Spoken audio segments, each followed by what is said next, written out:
विण दोघातली तुटेना पुढील भागामध्ये वकील समरला म्हणतात, एवढ्या घाईने होईल?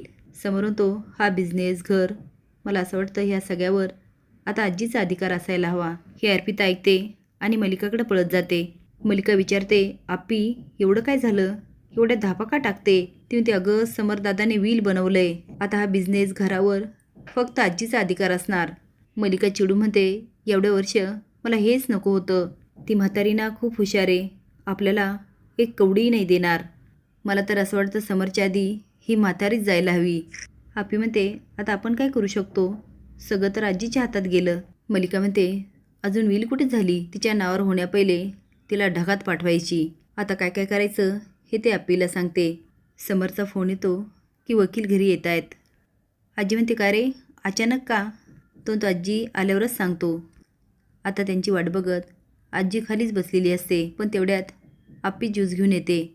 आता नातीने आणलं म्हणून आजीला खूप कौतुक वाटतं. ती ज्यूस तर घेते, पण तिच्या पोटात कळ यायला लागते. आजी आता वर निघून जाते. तोपर्यंत आप्पी मलिकाने सांगितल्याप्रमाणे पायऱ्यावर तेल टाकते. मलिका हळूच म्हणते, आप्पी कर लवकर, पटकन. अगं ती स्वानंदी आली ना, आपली वाट लागेल. आप्पी म्हणते, झालं मम्मा. आता मलिका, अंशुमन आणि आप्पी चोरून बघत असतात. तेवढ्यात आजी खाली येत असते. आता तिचा पाय त्या तेलावर पडतो आणि आजी घसरून पलट्या मारत पायरीवरून खाली येऊन पडते. तिच्या आवाजाने समर स्वानंदी पळत येतात आणि बघतात तर आजीच्या डोक्यातून रक्त येत असतं आणि आजी शांत पडलेली असते. ते बघून समर आणि स्वानंदीच्या पायाखालची जमीनच सरकते आणि ते मोठ्याने किंचाळतात, आजी. आता त्यांच्याबरोबर मलिका, अंशुमन आणि अर्पिताही बाहेर येतात. मलिका म्हणते, आई काय झालं तुम्हाला?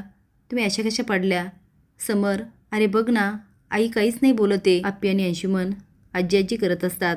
आता समर ओरडतो, ॲम्ब्युलन्स बोलवा. स्वानंदी म्हणते, आजी अशा कशा पडल्या? आता तिचं लक्ष पायऱ्यांकडे जातं तर त्यावर तेल सांडलेलं असतं. आता तिला काय कळायचं ते कळून जातं आणि ती मलिकाकडे बघते. मलिका तिच्याकडे बघते आणि नजर चोरते.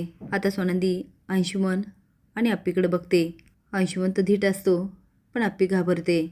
त्यामुळे स्वानंदीची पक्की खात्री होते की आजीला पाडलं ते आप्पी, अंशुमन आणि मलिकाने. ते आता मोठ्याने ओरडते, पायरीवर तेल कुणी सांडलं? समोर शॉकून म्हणतो, तेल?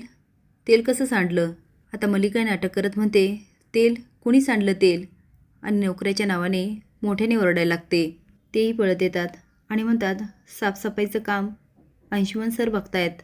अंशुमन घाबरून म्हणतो, मी नाही सांडलं तेल.